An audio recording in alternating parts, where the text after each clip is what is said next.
Bon, les amis, voilà qu'aujourd'hui, Paul Kagame vient de confirmer ce que je vous ai dit. Hier, ils ont décidé de continuer la guerre, même s'il y a l'accord de Washington, l'accord de Doha, tout ça. En fait, ils ont décidé de continuer la guerre pour empêcher tout ça, pour empêcher la capitulation ou la neutralisation des FDLR et tout. C'est pour ça qu'ils restent mobilisés. Ils ont relancé les attaques contre les FARDC. Alors, Paul Kagame vient de faire une conférence de presse là, dans la journée. Il a dit clairement, il était déjà donc très fâché, tout ça, comme d'habitude, vous savez, quand il y a des choses comme ça. Donc, dernièrement, vous avez vu, avant-hier, c'était le ministre des Affaires étrangères rwandais.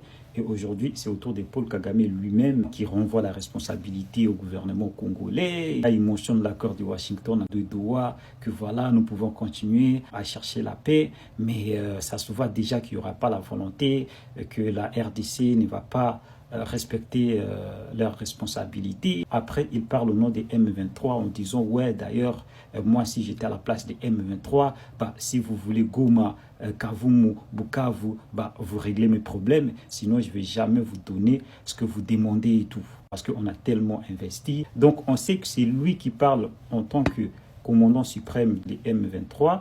Donc, c'est le Rwanda qui agresse la République démocratique du Congo. Mais il parle au nom des M23, au nom si j'étais à la place des M23. Non, il parle pour le Rwanda parce que le M23, c'est le Rwanda.